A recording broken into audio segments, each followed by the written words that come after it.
Stories are the most powerful thing on earth.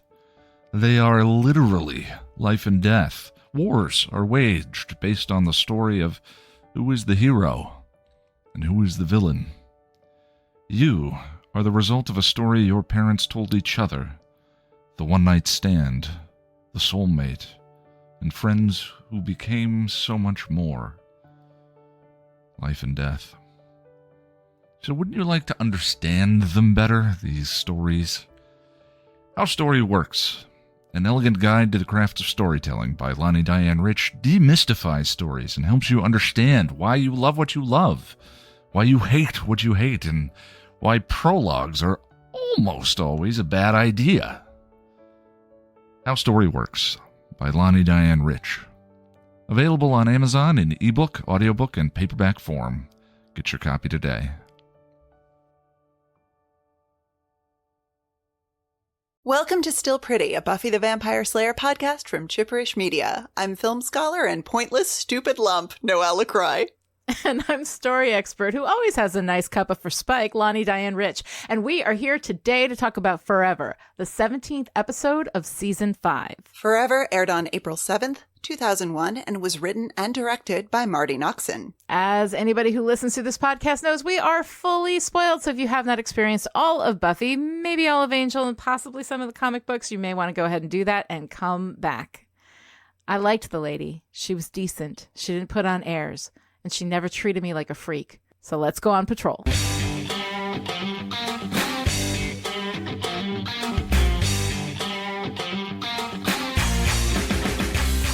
In Forever, as Buffy handles the work of putting Joyce to rest, Dawn is resentful and angry. She asks to go to Willow's after the funeral, and Buffy says okay. When Willow and Xander leave, they see Spike arriving with a handful of flowers. Xander blocks him, saying that Spike can't use Joyce's death to get to Buffy. Spike drops the flowers at their feet and walks off. The guy thinks he could put on a big show and calm Buffy into being his sex monkey. Xander, he didn't leave a card. Everyone goes to the funeral the next day. One by one, people leave Buffy standing by her mother's graveside. Finally, Willow and Tara take Dawn back with them, and Buffy is alone. The sun goes down, and Angel shows up. He and Buffy sit together and talk through the night.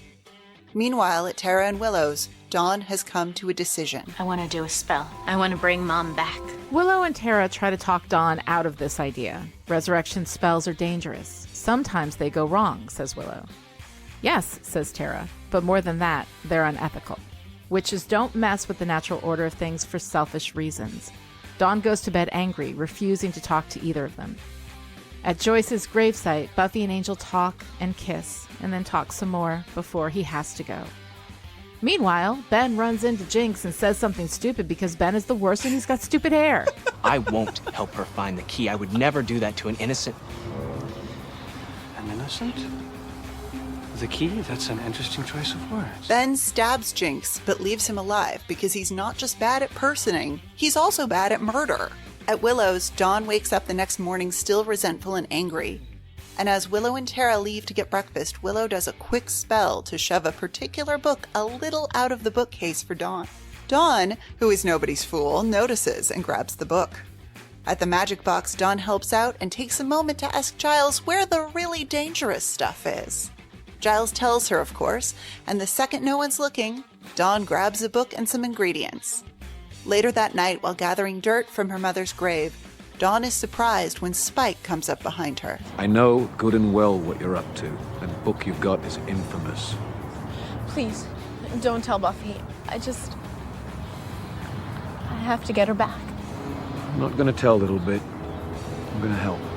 While Giles drowns his grief in a glass of scotch, and Glory discovers from a bloodied but not dead Jinx, see above, Ben is the worst, that the key is actually a person, Spike brings Dawn to a demon who knows everything about resurrection spells. The demon, named Doc, tells Dawn that she needs an egg from a Gora demon to complete her spell. They go get the egg, and Spike wants to leave because it's too dangerous, but Dawn won't give up. Spike fights while Dawn snatches the egg. Sorry. Did you get it? Don't be sorry then. At home, Dawn starts her spell. At Willow's, Tara notices the magic book is gone and worries. Willow says it shouldn't be that big a deal. It just has history, but Tara says it also says where to find the books that are a big deal. Willow does not confess that she gave the book to Dawn. So, yeah, that's called laying track. We have to call Buffy. Now. At home, Buffy answers the phone and then rushes up to talk to Dawn. Dawn has finished her spell, and out in the darkness, we see Joyce's feet shambling through town. Buffy tells Dawn to break the spell, but Dawn refuses. Joyce is all she has. Buffy won't even look at her. Buffy says she has to do all the tasks because when she stops, then Joyce will really be gone. Buffy starts to cry, and as she does, Dawn sees how much she cares. The shadow of Joyce appears through the window, and there's a knock on the door. Buffy rushes to open it, but Dawn tears the picture she used, ending the spell. Buffy opens the door to nothing, and she and Dawn rush to each other, hug, and fall to the floor, crying.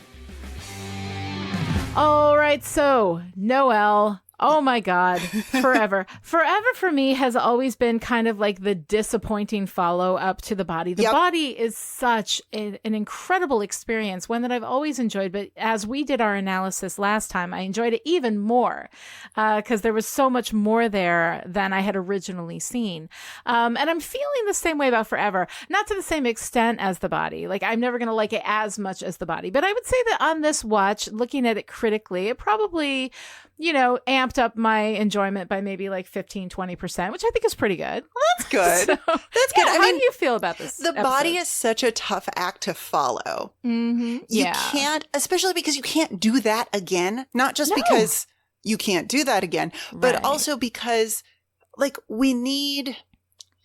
Okay, backing up. I feel like this happens every time there is an especially remarkable episode of Buffy. The following episode, it's a little shaky, not because the writing is bad or because anything is not, it's not that anything isn't working. It's just that it's so hard to kind of get back to where we need to be in order to keep the story moving along and to keep the overall look and feel of the show kind of back to normal. Right, because we have to reset, right? We have to kind of bring it back. And as you say that, I'm like, okay, well, following up Hush was Doomed. So I think Doomed had two problems. One, it was a bad episode. Yeah. But two, it also was following Hush. And like, how do you follow that up? And how now do you we've follow got that? Right. We've got Forever After the Body, which I think does a much better job. And then when we get to season 6, where we come in with Tabula Rasa after Once More with Feeling, I think actually we follow that up really, really well. So yeah, but it is not an enviable task. I think that the post like seminal episode, the one that comes after the seminal episode, always has a harder carry, like a heavier carry than most of the other episodes, definitely. But how did you feel about Forever? How have you felt about it traditionally? Did this watch, looking at it critically, make it better for you? Sometimes it makes it worse. It all depends. It's funny. So I watched it. The first time I watched it, it was kind of like, oh, the monkey's paw thing. Like, that's kind of a bummer, like we're going to resurrect Joyce. But also, I think this time through, I get that more. I still don't love it. I don't love it I don't love it as an episode. I don't love it as a concept. But what I appreciate more this time through, especially after watching Dawn's trajectory in The Body and feeling so much closer to Dawn. Yes.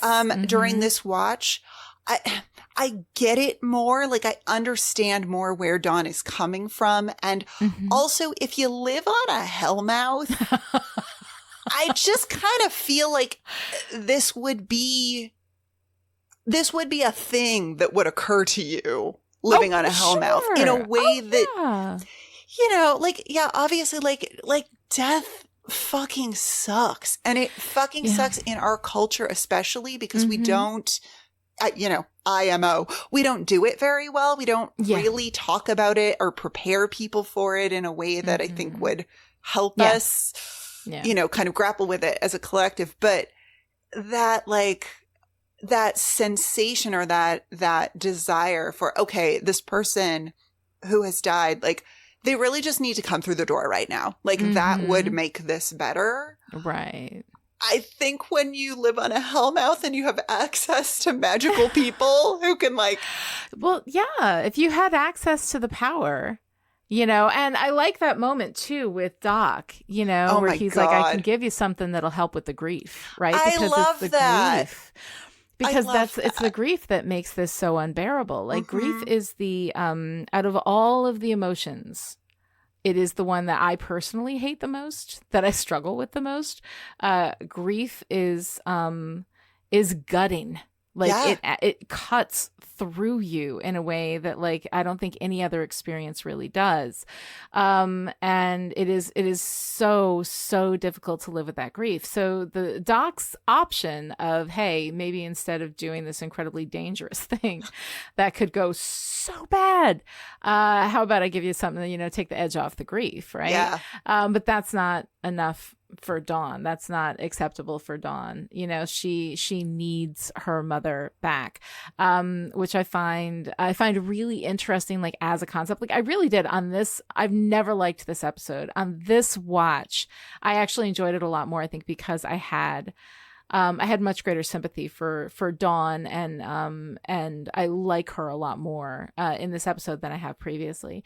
But let's go ahead and get started and go through all the things that because there's so much to talk about. One of the great things, though, in this episode, I think, is Spike and Dawn, right? It's quickly becoming my favorite Buffy pairing. Seriously. Like, they are so good together in so many ways. Yes.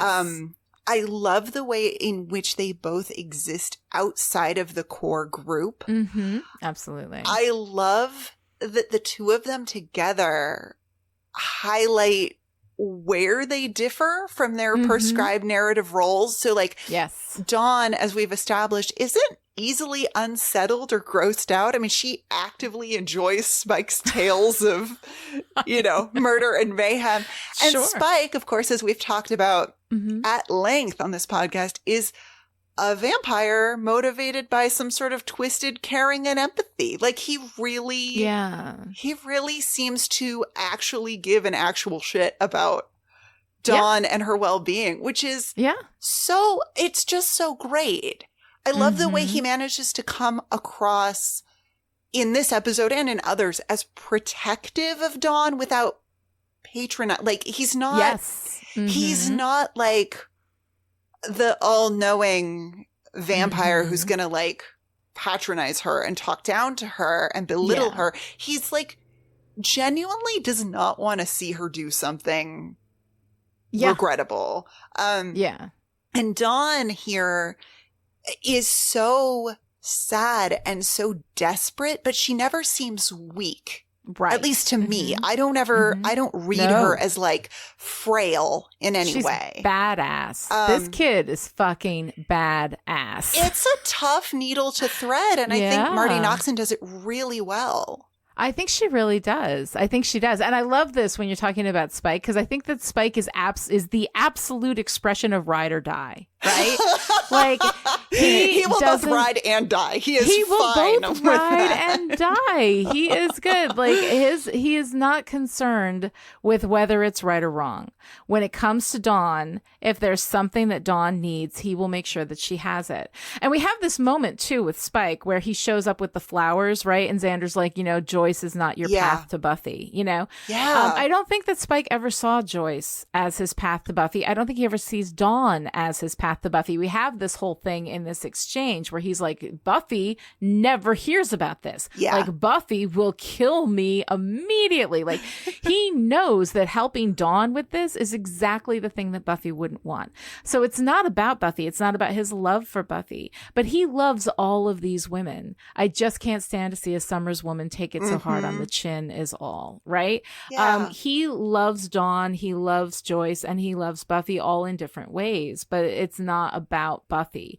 And I really love that about this relationship, that Spike and Dawn, he respects her in a way that nobody else really does. Yeah. You know, he doesn't treat her like a kid, you know, and the thing is that she is so incredibly strong, throughout all of these episodes. I mean, she, she's a little petty, a little resentful. We kind of see her sort of going through like all of her stuff, and the getting angry with Willow and Tara because they won't do what she wants, not listening to anybody, being really petulant and resentful with Buffy during this whole episode. Those are a lot of reasons why we tend to not like Dawn. But actually, like, I kind of want to unpack Dawn a little bit, about and talk about why I like her and why I feel for her, because the popular opinion, I think the most rubber stamped general opinion in the fandom, that as far as I've seen, is that everybody hates Dawn. Dawn's terrible. Dawn's the annoying little sister, blah, blah, blah, blah. I actually find Dawn, and increasingly so as we move forward, really compelling and interesting. And I fucking like her because she's a goddamn badass. Like back when the Queller demon came in, and this kid who is 14 lives on a goddamn hellmouth with a slayer for a sister, beats hell out of this space demon throwing gook on her sick mother. I mean, my God, Dawn is serious business. She's a badass. And the fact that she's sometimes a little snippy and resentful and sulky and whatever, she's a teenager. And I think that can be part of it. But, like, Dawn is a kid. She's like 14 years old. And I know I'm the one who always says reality is no defense for fiction. And it's not, but it's really less about reality than it is about coding. So I'm going to talk about coding a little bit in fiction so that we kind of have a perspective on this as we talk about Dawn, moving forward. So coding in fiction is when one thing is actually two things, right? So Buffy is 16 when we start her story, right? Dawn at this point is like 14. She is not that much older than Buffy. Buffy, when she was called to be a Slayer, was like 15. So there's not a lot of daylight between where Dawn is now and where Buffy was then. But Buffy, from the beginning of this, has been coded as an adult. So in the same way that like any sentient life form in fiction capable of making choices is coded as, like, say, human, right? So most demons in Buffy are actually coded as animals. They're just monsters in a state of animalistic destruction, and they don't make active choices, right? Most vampires in Buffy are coded as human. They're just evil human. By making them vampires, we get to see only the evil in them. But it's a more complex evil generally than your standard demon type of evil. And we actually have made heroes out of a couple of vampires, Spike and Angel, respectively. But, if you compare your response to the snake demon that was going to eat the babies in the band candy episode, and you compare that snake demon with the mayor as a giant snake demon, right? The mayor is a human-coded snake demon. The snake demon eating the babies is an animal-coded snake demon. You see, our responses to them are just simply different because of the way in which they are coded. So coding in fiction allows you to have one thing that is two things, right? So we use coding so that we can take one thing out of its natural state and shift it, allowing us to focus more clearly on certain aspects of that experience. So through the use of coding, Buffy is not actually a child. Right. She is textually 16, right? I'm 16, Giles. I don't want to die. Right. Textually, she is 16. But due to her power and her autonomy, I mean, let's not forget how many times in the early seasons we were like, where the fuck is Joyce? Right. She is functionally an adult. That house is Buffy's house. Right. It's not Joyce's house. It's Buffy's house, right? Buffy is an adult for the purposes of this story, but we are giving her the trappings of the teenage experience so that we can talk about that as well. So we're doing two things at once.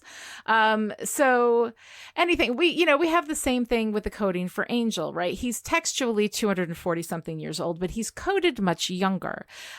He's still too old for a 16-year-old Buffy, but Buffy's coded as adult. So this is the reason why, for everybody who has looked at themselves and questioned their morality with, why am I okay with a 243-year-old vampire having sex with a 16-year-old girl, and why am I devastated every time she has to kill him and they play Close Your Eyes? Why am I devastated? This is the reason why you're devastated by that, because of coding, because you are actually supposed to be able to get past that. And it is because Buffy is always coded as an adult. So do not feel like there's something wrong with you. This is how the fiction is actually functioning, and supposed to function. So back to Dawn, right?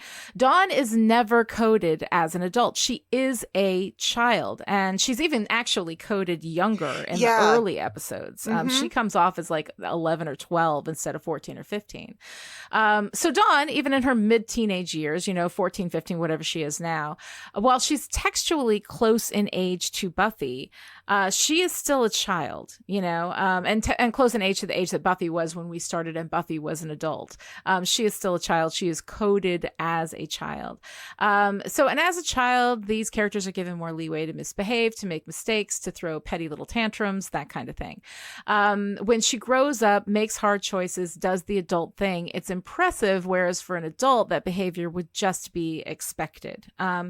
So while Dawn is being bratty to Buffy and to Willow and Tara, when they won't help her, it's forgivable because she's a child. She's in a great deal of pain, right? And not to mention, it was just a few weeks ago when she found out she wasn't even quote unquote real, although we've argued about what real even means. So anybody can go back to those episodes of Still Pretty for that discussion. But bratty Dawn is bratty. Yes, we know that, but it is forgivable. She is a child. But what is important here is what she does first to get Joyce back, and what she does when Joyce is actually at the door. Dawn cannot be stopped in her pursuit of what she believes is the right thing to do. She wants to bring her mother back. She steals books and ingredients from Giles. She gets dirt from her mother's grave. She goes with Spike to Doc's and faces that guy down, and he is scary. Then steals an egg from a Gora demon that is currently consuming her vampire protector and may very easily kill her, but she won't leave until the job is fucking done. And I'm sorry, that's impressive. Let me just say, a skunk wandered into my mudroom the other day and started eating our cat food, and I just stood there, opened the door, and waited for it to waddle out on its own. I mean, granted, the stakes weren't near as high as this, but if that skunk had an egg that I required for a spell and all I was risking was getting sprayed, I wouldn't be as brave as Dawn was in the face of death snatching that egg. So I'm giving it up for Dawn in that circumstance. So when Buffy, with all of her strength, with all of the expectations and responsibilities of adulthood pressing down on her, runs to the door and says, "Mommy," Dawn rips up the picture. Yep. And this is why Dawn deserves some goddamn respect. I mean, in the moment when it mattered, when what she'd done was going to hurt her mother and her sister, she did the right thing, the adult thing. And that is never easy to do when you're an adult. And it's not the easy thing to do now. And Dawn does it. And that is my defense of Dawn. I rest my case. Well, I love it. And you're absolutely right about the way that Dawn is coded versus the way that Buffy is coded. Mm-hmm. And as hard as that final scene is of their confrontation in the living room, mm-hmm. where, zombie Joyce is going to be outside any minute. Which for zombie Joyce, I hate it. I hate it. But I love that this moment of the sisters really, they really are on equal ground now, mm-hmm. and it's all of the stuff that they've been holding on to is able to come out, and we see in that moment Buffy lean into her childishness, mm-hmm. for lack of a better word, and Dawn lean into her adulthood a little bit more, and it's just a great great emotional conclusion to what we've been doing throughout the body and then again through forever. But I like Dawn more and more. And I don't know that will continue to be the case, but right now I'm very much Team Dawn. I'm very much Team Dawn too. I'm very impressed with this kid. And I think she's really, really tough and just like what she's been going through this season.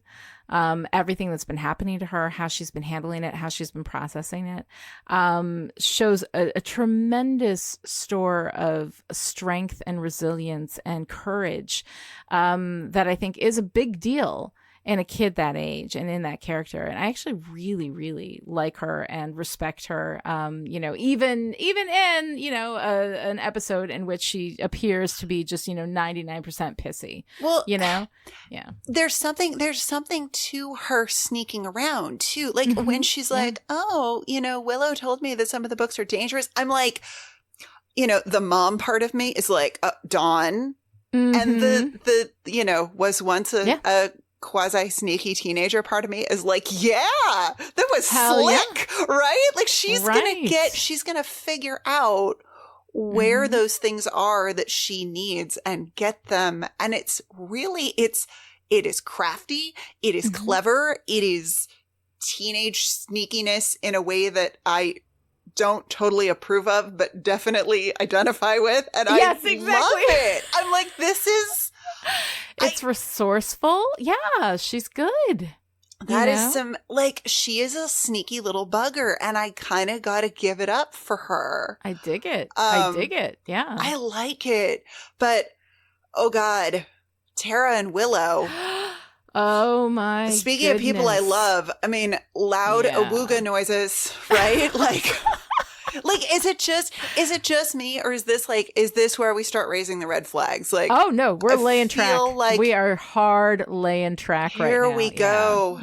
It's looking like a big recurring conflict, and I'm just, I hate it so much. It's so hard. I know. Hate it. Tara, as the tactful handler of grief, just like checking in with Buffy at the cemetery. Backing Willow up when Willow's trying to comfort Dawn, and Tara's like, we're witches, we know stuff. And then Tara, Tara's trying to like massage this like Wicca grief counselor thing. And, really just validating Dawn's experience. It's not fair. She says it's awful and unfair. Yeah. Tara's handling this beautifully, even though her particular brand of like, it's going to get better doesn't work as well with Dawn as it does with Buffy. Right. And then Willow has to jump in with there are books on resurrection. And I'm just like, no, Willow, Tara had this. Tara has actual lived experience with this. Like, knock it off. And like, yes, I know that if there's, if it's just, we have this like difficult conversation about death and emotions with Aunt Tara, and then Dawn is fine. Like there's no story. I understand why this has to go this way, but I just want them to be okay. It's want hard. them to like. No, you want them to be happy. I want Tara and Willow to be this like healthy relationship and like back each other up. I want them to be healthy and boring. Oh my God. Down to every last bagel. Like I want. Exactly. I know. It's so incredibly sweet, and I love them both so much. But I also do, I like what we do with Willow. I like that we talk about, I mean, how we do it, especially as we get into season 6 where all of this really escalates. I think I have some definite like reservations about, but the idea of what happens to you as you gain power, like if you had the power to change things magically. Oh God, look out. I'm sorry. Seriously, like the expectation of Willow to be better than any of the rest of us could possibly be in the face of that kind of power. Like if you knew that you could, even if there were consequences, that you could, that is a huge, a huge thing. Like there, but for the grace of God, go any of us, right?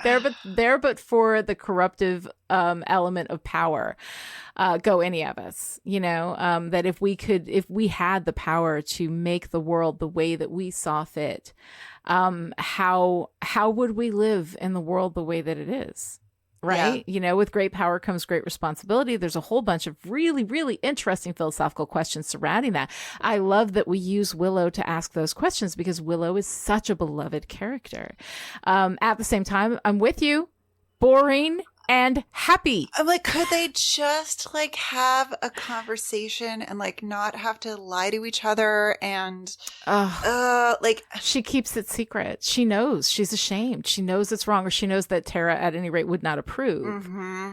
Yeah. I think it being wrong is not necessarily the concern for Willow. It's that she knows that Tara would not approve. And so she doesn't tell. And so she's lying on top of everything else. She's not even having the argument. Yeah. And I don't know if Tara just doesn't spot the lying or if she's putting that conversation on the back burner until the actual danger is over.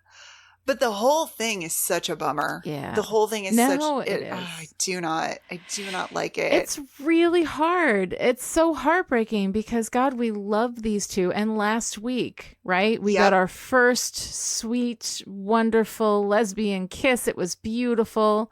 Without being objectified or any of that nonsense. It was lovely. So we get that. And then the next episode, we get hit in the face with this, which is subtly, it's track laid somewhat subtly. I think you absolutely would have to be seriously distracted to not pick up on it, but also that's the kind of thing that could just be a minor conflict for this episode. We don't necessarily know where we're going with this or how much they're going to play this out at this point. If you haven't seen the whole thing. So it's interesting, but they are laying that track hard. Yeah. And and we've established some of this already, right? Like with their different relationships to magic. Tara's like, we're like, this is a powerful thing and we're going to take it easy. And Willow's all, I'm just going to like make a light. I'm going to make a light source and I'm going to fix this with magic and I'm going to move that with magic. And Tara, you can see, early in their relationship, Tara's like, I don't know. Tara grew up being gaslit about the potential dangers of her quote unquote power, which was not a power that she, was not demonic in nature, but she grew up with that feeling like she was going to be evil, and she takes that very, very seriously and watches out for it. Whereas Willow just kind of stumbled into this, this witchy stuff, picking it up from Jenny Calendar and running with it, and has developed a lot of power. And in that process, that's something that is absolutely corrupting her. And it's really hard to watch. But I do kind of love it. Like, I love it and I hate it. Yeah. Oh, yeah. Well, then, and for me, like, that's kind of the best when it's you're conflicted. Yeah. Yeah. Because we do see, we think of Willow, or at least I think of Willow as this kind of she's established as this kind of pure of heart. Yeah. She's sort of a sweet, innocent, and then she goes on this journey of personal transformation. And part of that is being exceptionally good at magic. And when you are exceptionally good at something, it's a slippery slope onto I am exceptionally better than other people. Right. Because there is no binary state, right? Yeah. There's no binary good evil. Like, you're always on this spectrum. And the thing is that watching Willow's like literal empowerment, right?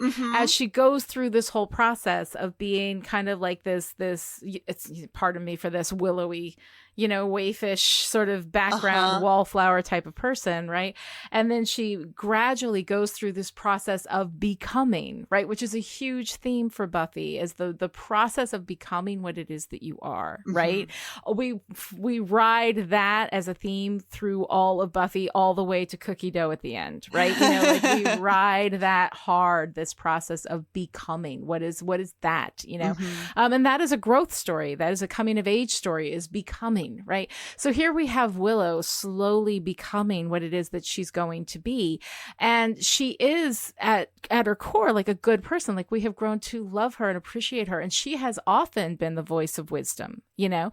But as we move further and further, I mean, something blue, right? Yep. You know, something blue is where things went awry. That was an opportunity for her to learn about her power. And she made her guilt cookies at the end. But when it comes right down to it, she's always going to be reaching for that power. She's always going to be trying to make things the way that she feels they should be, right? You know, like if we go back to Lover's Walk, when she was going to do a spell on Xander so that she didn't like him so much anymore and she wasn't attracted to him anymore, right? Without him knowing, without his consent, right? Yeah. These are all things that are on that, you know, on that trajectory in that spectrum. As you become more and more like literally empowered, you have to take more and more responsibility for that power, not to pull in Spider-Man, but with great power comes great responsibility. Right, as I will always pull in, and that always becomes something that requires, as we become more empowered, that requires our own moderation of that power. Yeah. And that is a very, very difficult thing to do. And we're seeing Willow. We've been seeing Willow slide since season 3. You know, And it's so slow and so gradual and so earned. I And mean, it's we're- earned. This is track that is being laid, you know, as bad as, and there's bad stuff in season 6. I'm not going to say that there isn't. There's bad stuff in season 6. But as even the bad stuff, like this as a storyline, as a theme, as a philosophical question, I think has been super earned in Buffy. Yeah. Yeah. I mean, okay. Speaking of magic and responsibility. Yes. You mentioned Doc earlier and how he offers Dawn a grief tonic to help her. What an emotional roller coaster we go on with Doc and Dawn. Oh my Where he God. clearly, oh my God. First of all, Joel Grey as Doc. Yes. I love all of it. Hallelujah. All of it. Amen. I Yes. love him. I Mhm. love him so much. But there's this, like, it's such great emotional narrative trickery that, like, we start off and he's like, look, you don't want to mess around with that kind of magic. Yeah. Like, it's really not a good idea. Up until the conclusion of that scene where he shakes her hand and says, let me know how it goes. And his eyes flash dark and the low growl. And oh my God, like, sneaky bugger. I love it so much. I know. And he's so avuncular. And then, you know, he's got this like really like folksy sort of charm to him, you know, and the way that he talks to Spike. And he's like, oh, and also you're a vampire, you know, but I could have sworn you were that guy. There's something about him that is it's so incredibly well written. And then like, even if he was just in this episode, and that was all we ever saw of Doc, you know, fine, fair enough. Awesome. But his role in The Gift, you know, when we finally get there, is something that, you know, and sort of backfills this scene with even more of a sense of this ominous oppression of how dark this is actually going to go. Yeah. I love it. It's so good. It's so good.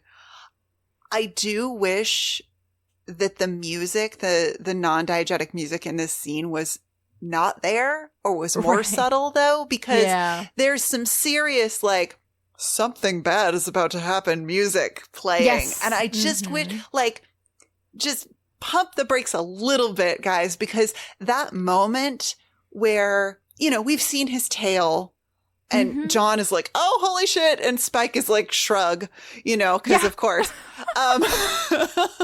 Spike is like, shrug is something. I want that on like a. Which I also love. I love when Dawn is like, holy shit, what did you bring me to? Like, and it's nonverbal, right? It's all in the look. She's like, holy shit. Who did you bring me to see for real? What is this? And Spike is just like shruggies, you know, but then there's this, I enjoy that twist so much of Doc has been so kind, and he shakes Dawn's hand and we get that low growl. And I want that to be even more of a shock. And the fact that the music is like, da, da, da, da, da, da, you know, leading up to that, I'm not a fan.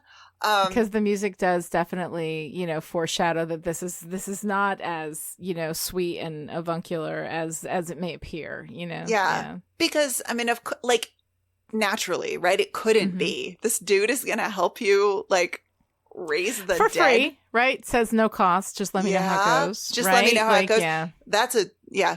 You know he's up to no good, right? Well, somebody comes at the middle of the night, wakes him up, and he does this, and he's like, no cost. And right? the way he whistles Peter and the Wolf, why is that so good? Why do I love that so much? It is all so good. And Joel Grey, I mean, come on. Like, Buffy doesn't do a lot of stunt casting at all. I'm trying to think of another instance of stunt casting. And Joel Grey is like a big name. Like, he's a dude. He's a big deal. Yeah. Yeah. So to have him in there is stunt casting. And that I find really interesting. Is it stunt casting when... Okay. Talk to me more about stunt casting, because I have this like vague sense of what I think it is, but I'm curious. Yeah. I think that what stunt casting is that you have a guest star who is so well known that saying on this episode of Buffy, Joel Grey, blah, blah, blah, will actually bring more viewers in. So that is the essential stunt casting. Now, is Joel Grey being on Buffy necessarily going to bring a lot more viewers in? Joel Grey, of course, is a big Broadway star, really well known to like, you know, particular audiences. So I don't know. I think it's like in the arena of stunt casting. Is it like, it's not like it was, you know, I don't know who was big in the early Well, I feel like, okay, you know? here's what I'm like thinking. It was Tom Cruise would be stunt casting. Right. Like, or if we're doing if we're doing, say, I don't know, hypothetically, a musical episode. Oh, right. Yes. And we cast Britney Spears. That to me feels more like stunt casting. Yes. Than this does, unless... See, I don't know. It's a higher profile, though. Usually in Buffy, they have lower profile people, you know, playing these parts. People that are not necessarily really well known for other things, right? They become well known for Buffy, you know, but in the casting of this, they're not really that well known outside of that. So Joel Grey is somebody who had a name. You know, was known. And so when he comes in to play a demon, that's a big deal. We're going to do this again in season 7 with Ashanti, right? And that's absolutely stunt casting. So I think that like this happens on occasion, but Buffy generally doesn't engage in that. So I think Joel Grey is probably not the height of stunt casting. You're right. Britney Spears in the musical episode would be the height of stunt casting, you know, but it is unusual for Buffy to bring somebody in to play a role who has who is well known, you know, culturally outside of that. Yeah. Oh God. Now I just want to see Joel Grey as the dancing demon from Once More with Feeling. Yeah. That would have been something. I mean, that would have been a different story. And now like, as soon as we're done with this, I have to go YouTube me some Cabaret, because Joel Grey as the Master of Ceremonies in Cabaret is one of my favorite things of all time. Like, it's pretty fantastic. Yeah. Even Zagora Demon is beautiful. Like, it's so he's wonderful. He's wonderful. He's so scary at the end. Yeah. I love everything. I love everything about that scene. Beautifully done. It really, really is. And I'm not a big fan of the whole like Gora demon thing. Like when they go in and they get the egg and everything feels very paper mache. Everything feels very ridiculous. You know, ridiculous practical effects and rubber demon. We had some leftover big rubber snake parts from our snake with arms conjuring situation. Exactly. There is no limit of snake demons in this whole, I mean, they're evocative for a number of reasons, but I felt like, really, guys, like another snaky kind of a thing. You got to save money where you can. I did like Heads It Is. I did like Spike saying heads up, and then it's revealed that the Gora demon has multiple heads, and he says, Heads It Is. And Heads It Is. Yeah. Pretty great. It's nice. I like the scene itself. I mean, I like the way that Spike is like, no, this is too dangerous. And Dawn is like, fuck that. She goes in and gets the egg. And then Spike is like, I will protect you. my He's princess. like, I don't have a weapon, but I'm going to jump on this thing anyway. That's cool. Which I love. I love that Spike is like, yeah, I'll take a bite from a Gora demon to see how this ends. Sure, Absolutely. why Like, not? it's just, I love that. Well, and also that he's there, he will protect her. He ride or die, right? Yep. Gonna be like, we're likely to die. And she's like, I'm a ride. And he goes, let me get my helmet. I'm in with you. And I kind of love that about him and that relationship. It's great. So I think that's really good. Yeah. And of course, the eggs suggest that this is a mother demon, right? I mean, I don't know all about Gora demon reproduction, but I'm guessing nest of eggs. I would guess if you're gonna extrapolate with the standard, right? And if you want to do, if you want to do like, this is a metaphor about mommy issues and life and death. And you know what's funny about that is it didn't occur to me as I was watching the episode, but writing up thoughts for the podcast, I was like, hang on. This is kind of the perfect job for Spike with his history of mommy issues. Oh, sure. Specifically dead mommy issues. Right. We don't know about that at this point. Well, yeah, but overall, did they know? Absolutely. Did they know that that's where Spike's story with his mother would eventually go? I have no idea. I'm guessing probably not, but who knows? Yeah. It's still kind of amazing. I kind of love it. I love the idea of like a dead and then possibly monstrous mother is like, Spike's like, yeah, I'm cool with this. Right. Like, I'm cool with whatever you want to do. Let's see how it turns out. Right. Let's just, exactly. I mean, Spike's been around for a long time. I think, honestly, he's just like, let's see. Worst that can happen is you have to stake your own mother in the heart because she turns into a heartless vampire who wants to have sex with you. Sure. That's fine. She turns into a literal Oedipal nightmare. That could absolutely happen, but you know what? If it does, you just roll with it. Exactly. What's next? Exactly. Because it would not be a Whedonian family dynamic if you didn't have to stake your own vampire mother in the heart. No, seriously. Oh, God. Speaking of no one can be happy ever, Buffy and Angel. Oh my God. All right. Like the Buffy and Angel thing. Now here's the thing. Everybody knows, and I know that everybody knows this because I get shit for it on Twitter all the time, that I prefer Spike to Angel, right? And there are a lot of reasons for that, and we're going to have that discussion. But a big part of it is because of this idea of the romance versus the love story, right? A romance is this hyperbolic, everything's wild, vampire slayer in love with a vampire, like this whole thing, the vampire with a soul, and like how like wild and Heathcliff moaning on the moors that bullshit is, right? We're like really into it. And like, when I say that bullshit is like, I was into it.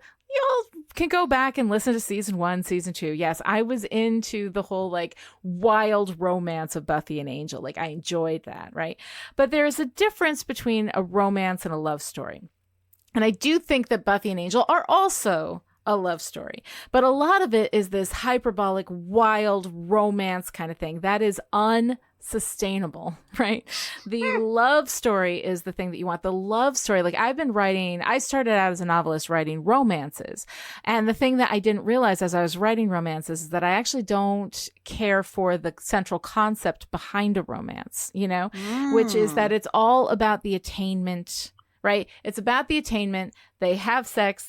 Then they have to get married and it's happily ever after. And then if you show them in the future, then they must have children and be wildly happy and never is anything ever wrong again. Right. And I find that inherently unsatisfying. And while you can have a love story that has romantic elements, definitely, when we ride on the side of romance, which I think we do more with Buffy and Angel than necessarily with Spike and Buffy, you end up with this hyperbolic, we can never be together, we are in love and you're the one, but it can't work, and all of this kind of stuff that we have with Buffy and Angel. And there is definitely some love story there. I think when he breaks up with her at the end of season 3, that is a love story. That is, we can't be together. I want you to have a happy life, and because I want that, I need to leave because I am the thing preventing you from having what it is that you should have, So I actually do kind of like that. This moment here with Buffy and Angel is a love story. It is love story more than romance. And I like this. He shows up for her because her mother has died. He spends the night sitting with her and holding her and listening to her and talking with her, knowing that he's going to leave, knowing that they're not going to be together. They have this kiss, which is very, very sweet, but fuck the producers for playing Close Your Eyes underneath it, which, God damn it. It makes me cry no matter what, no matter the circumstance. If Close Your Eyes was on a like merry-go-round calliope machine, right? I would still weep when I heard it. It's one of those things that, like, Close Your Eyes, the strains of Close Your Eyes. It is the fast car of Buffy the Vampire Slayer. Like, you just, you got to be prepared for that shit. No, exactly. And I mean, granted, it was Buffy and Angel and I should have known it was coming, but still, every time they play those strains, I'm like, shut up, stop it. Don't do this to me. But in this circumstance, like, even when they're kissing, even when Close Your Eyes is playing underneath, right? They know that this can't go, they can't start this up again. This isn't going to be who they are. And at this point, this is when the love story starts. The last times we saw, like, whenever Buffy went over to Angel or Angel came over to Buffy, right? Angel comes over to Buffy and pangs. He can't see her. They cannot speak. It is so tragic. Then she goes to see him, and ask why he did that. And then we've got I Will Remember You, which fuck, right? Emotionally manipulative bullshit, but okay. They have this day together and he's human again and it's wonderful. And then he gives it up and he remembers, but she doesn't. Oh my God, that hyperbolic bullshit is romance. That is not love story. So then, we've got her going to see him after he has rescued Faith. And then they've got that big fight and they smack each other and, and she punches him in the face and it's all fine. But he punches her back and she's like, oh, how dare you? That is all hyperbolic bullshit. He shows up, in town and fights with Riley and, does I don't like which him is admittedly great. It's great, but it's romance. And the thing is, like, that's fine. Like, romance is what it is. It is this wild, crazy, like, exploration. But it also, like, romance ends when they get together. Yeah. Romance is when it's all romance. This is the thing where they're like, oh, the couple cannot sleep together because if they sleep together, then everything is done. And who cares anymore? That's a romance. Mm-hmm. A love story does not end.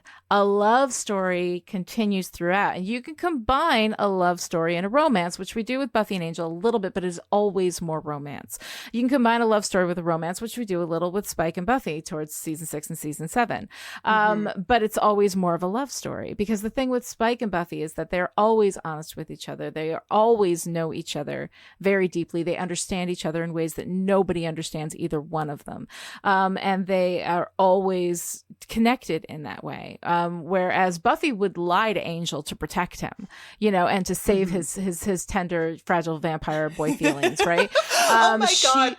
Right? There's a moment, I'm sorry, I just have to interrupt your, like, romance love story rap, because there's this moment where she's leaning up against him and it's all, like, beautifully framed and all this, everything. And she's like, I can stick wood in vampires all I want. And his face, he's like, what? Like, right. Like, you just see it register. Like, it's like, I'm like, he just has that moment of, like, ouch. Yeah, like, no, what? But then he calms down. He lets the moment be about her. It's I appreciate that. It's so funny, though. Like, his face in that moment just... it's too funny. It is incredibly sweet. It's a really, really fun moment. But I mean, that's the thing. Like, there is this, like, history and relationship between them that they can have these discussions now. They can be honest with each other. And I think that this is, in Forever, what we get of Buffy and Angel is actually the love story part of things, which I really, really like. And I prefer the love story because I think the love story is just more sustainable. The love story doesn't get boring after they have sex. That's why Spike and Buffy do not get boring after smashed and wrecked, right? There you go. They get more interesting after that because it is a love story, because there's more going on there, because there's more complication, and because a love story is truly about them loving each other rather than them possessing each other. Once the possession happens in a romance, we're done, right? We're just like, give us the happily ever after and move on and give us the next acquisition and, and possession. Because acquisition and possession, once you have acquired, once you have possessed, there's no need. Like whatever happens after that is just nothing. It's boring, right? When that's the core of that story. But when the core of the story is love continues to be an expression throughout the entire run of that relationship. I mean, I still think Buffy and Angel are boring, and I don't care who knows it. But no, and I respect that. If the romance angle of it does not work for you, that's your response. That's going to be your response. And like even the love story element of it, like I get why this scene is here, and I get that for some viewers, I think this probably feels like really meaningful. And I was just slightly fan servicey though. Yeah, it feels fan servicey to a type of fan that I am not. And also I just like he steps up, like they do this like super dramatic, beautiful lighting shift to imply that she's been literally standing in that spot all day, just mourning her dead mother. And then her ex-boyfriend, who's a vampire, comes. And I'm just like, come on, Noxon, this guy, like really? But also, to completely undermine my own argument that I was about to make, like, who the hell else is it gonna be, right? Right. Buffy needs to say this stuff about, like, I don't. Yeah, it's gonna be Spike? I don't think so. Not a chance. Like the reason that Angel shows up, the reason he shows up is because she cannot say any of what she says in that scene to anyone else. And that's why he's there, which, all right, but I still don't like it. I mean, it's fine. It's not for me. It's fine. Right. But also This Week in Men.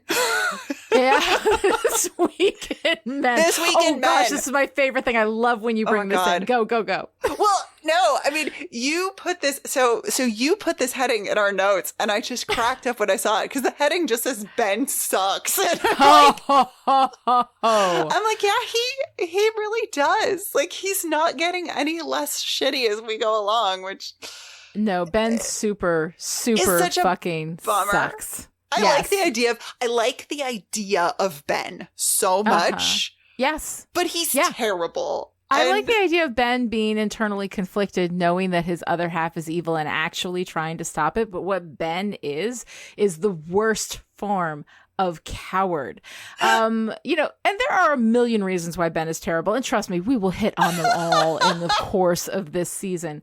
But the fact that he didn't care enough about dropping a hint about Dawn to be sure that he finished the job with Jinx is cowardice in the extreme. He left Jinx alive deliberately. Dude is a doctor. He knows when something's dead, you know? But he also knows that if Glory fails, he dies. This is the moment that he betrays Dawn. I know we're going to say it's later on, but fuck no, it is not. This is the moment when he leaving betrays Jinx alive. Dawn. Yep. Yeah, he stabbed Jinx so he could feel like a good guy, so that in the end, when Glory destroyed everything by killing Dawn, he would feel like, or he could lie to himself and say, well, I tried, but he's not. I'd respect him more if he was directly on Glory's side and actively trying to help her. But this middle of the road, mealy mouthed bullshit, him dropping that, I would never do that to an innocent. I also will argue that he deliberately dropped that an innocent, right? To get that across. Like, he deliberately dropped the hint and he deliberately left Jinx alive because he knows that his life is tied to Glory. And, he would be a much more compelling character if this were about him and his whole process of, like, literally sharing a body with this being. Like, that is a really interesting story, and we're not telling that story. So, he just sucks. Yeah. He's just terrible. He's just awful, and I fucking hate him. And so I guess This Week in Men is mine because Ben fucking sucks. This Week in Men, Ben this sucks. This Week in Men is mine. Ben sucks. Yes. I mean, but we do have a couple of, like, non-sucky moments from our male cast that I don't really have anything super meaningful to say about, other than I noticed this and it made me feel things. When Xander says that he might visit Willow's mom, Willow says she's going to go visit her mom, and Xander says, I might visit your mom too. And Willow shoots him a look and he says, I'm not going to my place. Those people are scary. I love this as a chosen family nod. Mm-hmm. And I also really like that it could have been a your mom joke. Yeah. And maybe it was written that way, but it doesn't come across that way. And I just appreciate that. Yes. No, I absolutely appreciate that. This moment really that like could have been your mom is actually like, no, I love your mom. Yeah, like your mom is rad and I would be sad if she died. I think that's great. I think so. And fucking Giles listening to Cream's Tales of Brave Ulysses, which he listened to with Joyce and Band Candy, and I'm done. I'm done. I know. And we just have that one moment. Like, it's a very, very brief scene that's just sort of thrown in. It's almost a transitional thing. Like, we're there with him for 5 seconds as he has a scotch and he thinks about Joyce. And it's so wonderful. And it shows him taking that time to like honor her and her memory and what she meant to him, even though we never really explored that much, beyond the punchline of, maybe you can sleep with my mother again or whatever at the end of Earshot, but yeah, it's really incredibly sweet. And I like that a lot. So I think that we do have some, we have some good moments this week in Men, This Week in Men is not always bad. But Ben fucking sucks. So Noelle, what are you wearing this week? So I want to talk about Dawn's, speaking of coding of Dawn, right? Mm-hmm. Dawn's fishtail braids and her baseball tee in the opening scene. They're in the funeral home and Buffy is like sneaking around the caskets and whatever. Like, I see what you did there, Noxon. It's cool. But they've got Dawn in like full on little kid mode. Yeah. Which, yes and no. I mean, her fishtail braids are gorgeous. Yes. But they're definitely like making her this, like, she is a child. Yeah. And then we go to the dinner table, and this isn't clothing, but how she appears in that opening scene ties in. She has a fucking plastic cup at the dinner table. Like, it's like a pink plastic cup that Willow is pouring her some water. And I'm like, wow, we're hitting this we're hitting this child, Dawn is a child thing so hard. And she's sleeping in a sleeping bag on the floor at Willow's. Which is so sad. Which is such a kid thing to so do. So cute. Yeah. I gotta sleep over with my witch friends. But on the same, like, kind of on that same hand, in that final confrontation scene with Buffy, she's like, I don't have anybody. You have all of these people. Yeah. And I don't have anybody, which is a very, I don't know, that feels like a very 14-year-old, in between kind of a space to be in. Buffy opens up and talks about, like, I have to be the adult because mom's not here anymore. Right. And if mom's not here anymore, then I have to do it. And if I don't do it, who's going to do it? And meanwhile, Dawn is like, I don't even know. Like, I was just totally on the edge of figuring out who the hell I was. And now all of this. Yeah.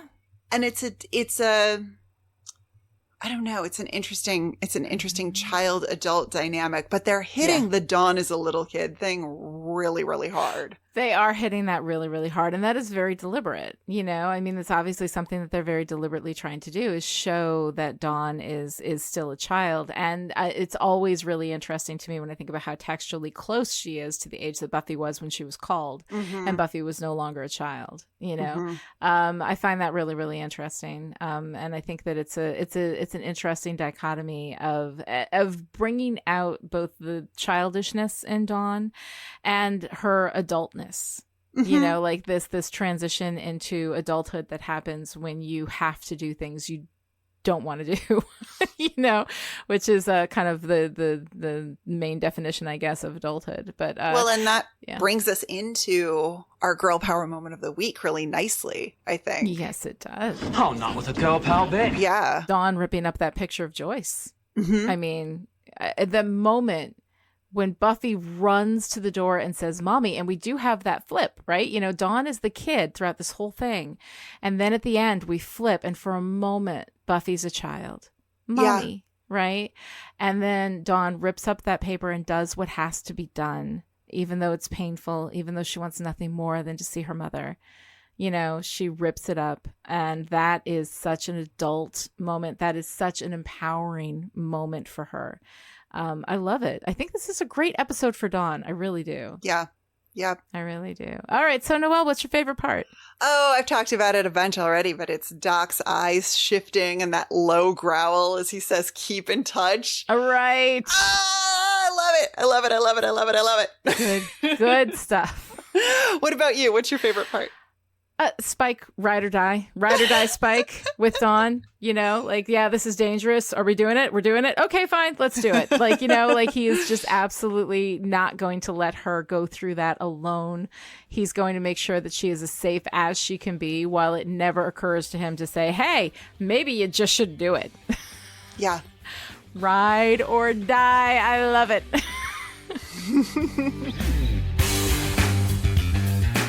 All right, if you enjoyed this conversation, would like to join in, connect with the show on Twitter, follow @Chipperish, and use the hashtag StillPretty. This episode of Still Pretty was brought to you by the Chipperish Media producers who support us on Patreon at the power producer level. These people are the reason why Still Pretty is coming to you free and ad-free right now, so thank you to our July producers. Abigail, Alice, Erica, Rose, Jonathan, Kristen, Sarah, and Shelley. And this week's special message for our power producers.